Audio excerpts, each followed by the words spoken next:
Tudo bem, turma? Sejam bem-vindos a mais um bloco. Nós vamos seguir aqui falando a respeito, dos diferentes tipos de lâmpada aí, existentes. No bloco anterior a gente falou que existia a lâmpada de vapor de mercúrio, de baixa pressão, e agora a gente vai falar da lâmpada de vapor de mercúrio de alta pressão. Essa lâmpada de vapor de mercúrio de alta pressão ela tem princípios e características semelhantes à de vapor de sódio. Tá?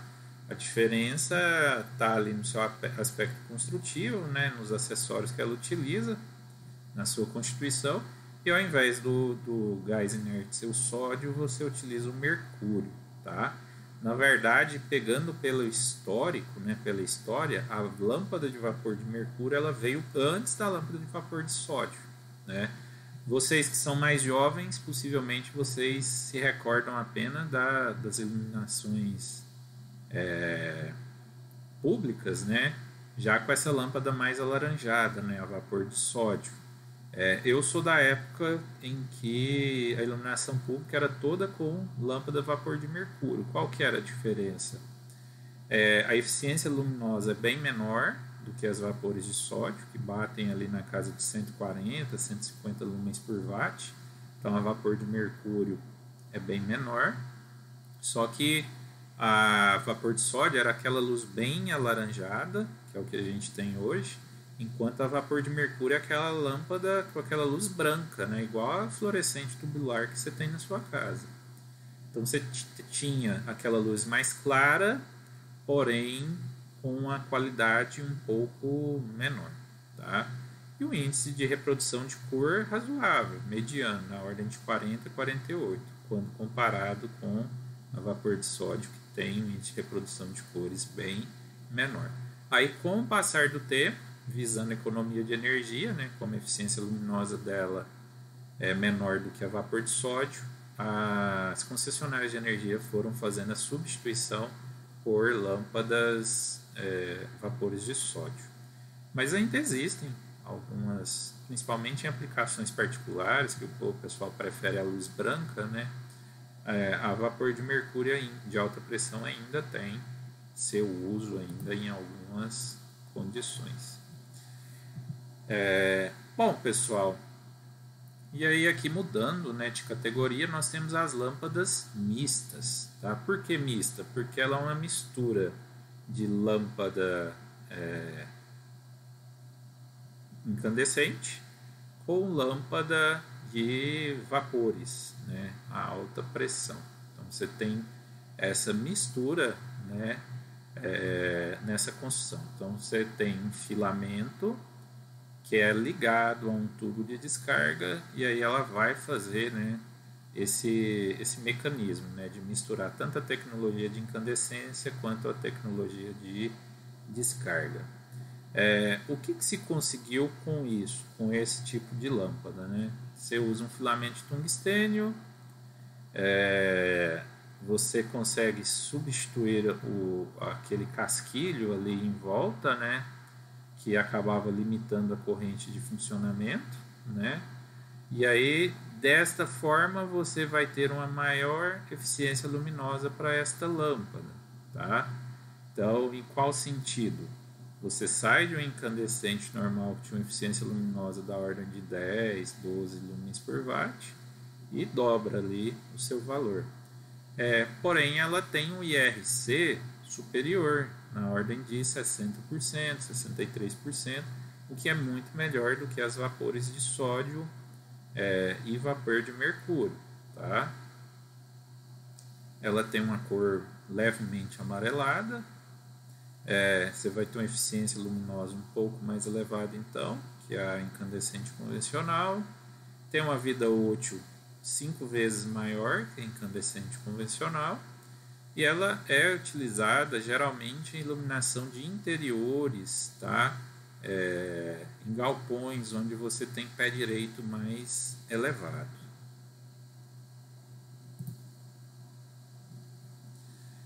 Bom, pessoal, existe ainda as lâmpadas de iodetos metálicos, tá? São lâmpadas que combinam iodetos metálicos apresentando altíssima eficiência energética. e excelente índice de reprodução de cores, né? Ela tem uma luz extremamente branca e brilhante que realça, né, e valoriza os espaços iluminados. Geralmente esse tipo de lâmpada aqui ela tem um acessório, né, com partida que tem que acompanhá-la, e ela é muito utilizada em spots, tá? Podendo ser utilizada para iluminação de grandes áreas, com níveis, né, de iluminância elevados. Você também pode utilizá-la naqueles refletores, tá? Ou spots ou refletores. Em locais onde se exige uma alta qualidade de luz, ela é muito utilizada. Os iodetos metálicos, eles fazem uso, né, de uma faixa operativa que varia ali da ordem de 250 a 350 Celsius por volt aqui, watts, né? Watts. Então você vai ter uma potência um pouquinho mais elevada, tá? Você também vai ter a aplicação dessa lâmpada em ambientes onde você busca uma eficiência luminosa um pouquinho superior, então ela chega a 100 lumens por watt, dada a potência de 250 a 350 watts de potência. São indicados em iluminações de estádios de futebol, né, através daqueles refletores, pátios, piscinas, quadras poliesportivas e tudo mais. Tá? Você tem também a opção de encontrar elas para potências menores, tá? Para baixas potências. Nesse caso, esse tipo de lâmpada ela vai ter naturalmente um spot ou um refletor menor, e aí você vai ter naturalmente potências menores, né? Então você vai da faixa de 250 até 3.500 watts, aqui você está falando de 70 a 400 watts. Mas as características são as mesmas. Essas de potências menores são muito utilizadas para iluminações de fachadas, pequenos ambientes, jardins, entre outros. Esse tipo de lâmpada, pessoal, ela meio que está caindo em desuso com a vinda das lâmpadas do tipo spot e tipo refletor de LED, tá? Na sequência a gente vai falar um pouquinho desse tipo de lâmpada. Então aqui a gente fala da lâmpada eletrônica de LED, que foi um salto em relação à fluorescente compacta, né? Que até então eram as lâmpadas mais evoluídas que a gente dispunha. O LED, pessoal, a gente está falando em uma outra tecnologia. Por quê? A gente fala do diodo emissor de luz, tá? Que é o DEL, né? Ou LED, né? Em português. Então você tem basicamente ali um semicondutor que, ao ser energizado, esse semicondutor emite luz. Então esse é o grande diferencial do LED. E por ser um semicondutor, ele tem a característica de ser muito pequeno. Então o LED você consegue confinar a iluminação em um dispositivo extremamente pequeno semicondutor. E aí quais são as vantagens desse LED, né? Primeiro, você pode trabalhar ele de diferentes formatos hoje em dia. Então você pode trabalhar ele na característica de spot, você pode ter ele numa lanterna, você pode ter ele numa lâmpada de bulbo, similar às antigas lâmpadas incandescentes. Você pode ter ele numa fita de LED, tá? Você pode ter ele naquelas fitas de LED à prova d'água para uso externo. Então você tem uma infinidade de aplicações, né? Onde você tem um pequeno espaço, você pode ali acoplar um LED ou uma fita de LED e ter uma iluminação bacana, né? E desde 2012, 2015 para cá, eles têm provocado uma revolução completa, né, na área da luminotecnia. Por que dessa revolução? Porque o LED você consegue controlá-lo, né? Então, ao controlar os níveis de tensão e corrente que circulam através do LED, você consegue até mesmo controlar qual luz o LED vai emitir, uma coisa que antes era impensável, né? Se você queria ter iluminações diferentes, você precisava ter lâmpadas com temperaturas de cores diferentes e basicamente você variava ali daquele tom mais alaranjado para aquele tom mais branco, azulado, branco esverdeado. O LED não. O LED você de fato controlando a partida e a corrente de tensão que circula pelo LED, né, fazendo um chaveamento dele, você consegue controlar a luz que ele emite, né? E aí você consegue ter ali uma infinidade de cores. Então, dentre as principais vantagens dele, você pode destacar que ele tem uma versatilidade muito maior que as outras fontes, tem uma vida útil muito mais elevada, em torno de 50 mil horas. Há controvérsias quanto a isso aqui, tá? Laboratorialmente chega-se nisso, porém na prática, né, em um sistema onde você não tem um fornecimento de energia tão ideal assim, isso aqui pode variar um pouco para menos, né? Uma manutenção menor, né, dado a vida útil maior, baixo consumo, dado a sua maior eficiência, né? Eficiência energética da ordem de 50 lumens por watt, então é maior que a incandescente, porém um pouco menor que a fluorescente compacta, mas isso aí já tem melhorado muito nos últimos anos. Eles não emitem luz ultravioleta, que é um dos problemas das fluorescentes tubulares e fluorescentes compactas, pois causa câncer, né?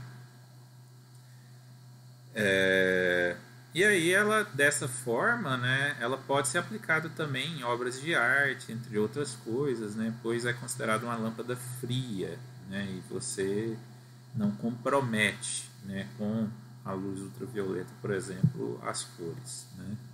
Quais são as desvantagens dos LEDs, né, em relação ao restante? O custo dela é a mais elevada dentre todas as tecnologias existentes ainda, infelizmente. Mas aí você tem que fazer as continhas lá, né? Com o tempo acaba que com a sua eficiência vai se pagando.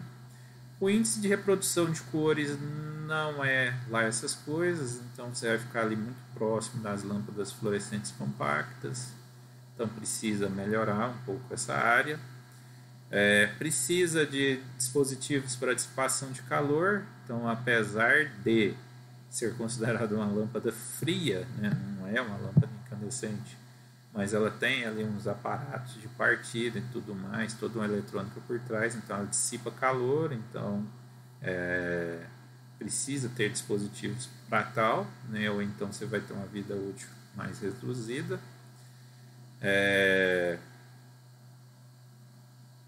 E você também, né, vai ter uma questão de que o LED, né, ele acaba gerando um resíduo ali, né, eletrônico ali, que são os semicondutores, e esses semicondutores depois eles vão precisar ter uma devida destinação, tá?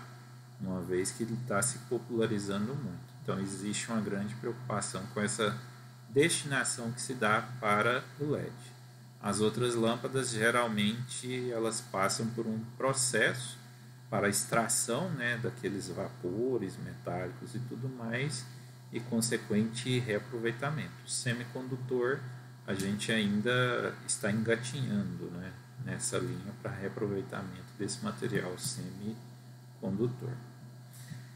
Bom, pessoal, além das lâmpadas, né, o que mais que nós temos para destacar, né, que compõe o que a gente chama de conjunto de iluminação? Nós temos, além das lâmpadas, os reatores, tá? Os reatores, então, são equipamentos geralmente utilizados para o acendimento, a parte de partida da lâmpada, ou para a parte do funcionamento pleno da lâmpada, aí vai depender da tecnologia que você está utilizando. Se subdivide basicamente em reatores eletromagnéticos, que são os mais antigos, que tinha ali um circuito eletromagnético, um indutor, uma bobina, por isso são reatores mais pesados e tal, menos eficientes.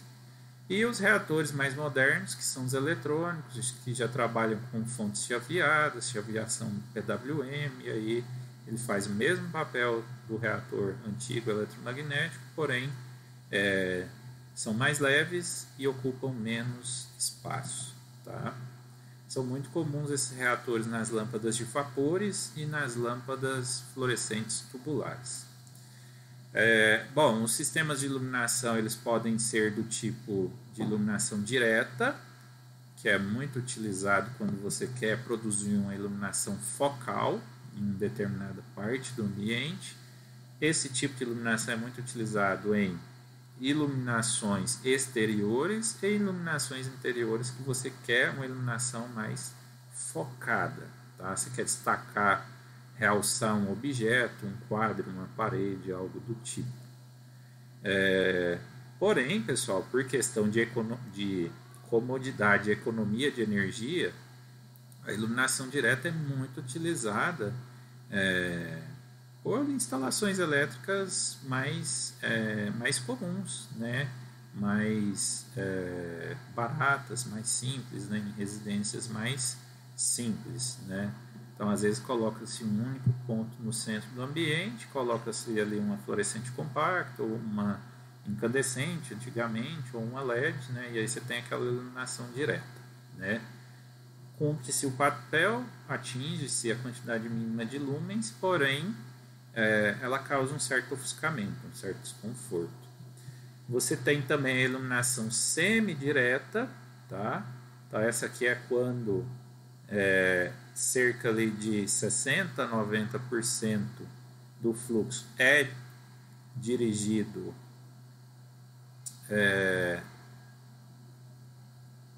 para a superfície que você quer iluminar e o restante é dirigido por reflexão. Tá? Então, isso aqui é muito comum quando você faz uso daquelas calhas. Tá? Aquelas calhas costumam produzir esse tipo de iluminação semidireta. Tá? Existe ainda a iluminação difusa ou mista, que é quando você tem um fluxo luminoso distribuído em todas as direções. Então ela é difundida em todas as direções, e aí você pode contar ali com alguns outros aparatos, você pode ter uma aleta, alguma coisa do tipo ali. Iluminação semi-indireta, geralmente quando 60 a 90% da iluminação é dirigida para uma parede ou para um teto, e aí aquela reflexão do teto da parede é que se dirige para a superfície que se quer iluminar, tá? E a iluminação totalmente indireta, que é quando 100% é focada para reflexão. Então você usa 100% o teto para refletir a iluminação. Então basicamente a gente tem essas categorias aqui. O que eu resumiria dessas categorias, pessoal?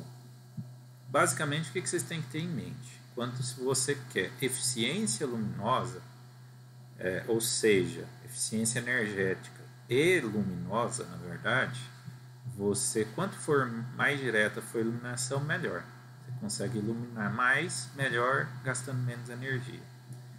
Porém, quando você quer mais qualidade da iluminação, quanto mais você parte para a iluminação indireta, melhor. Quando você quer uma iluminação com menos ofuscamento, com mais qualidade, com uma distribuição mais uniforme, que se assemelhe mais ao natural, você parte para a iluminação indireta. Só que essa iluminação indireta acaba tendo uma eficiência energética um pouco menor. Então é uma balança.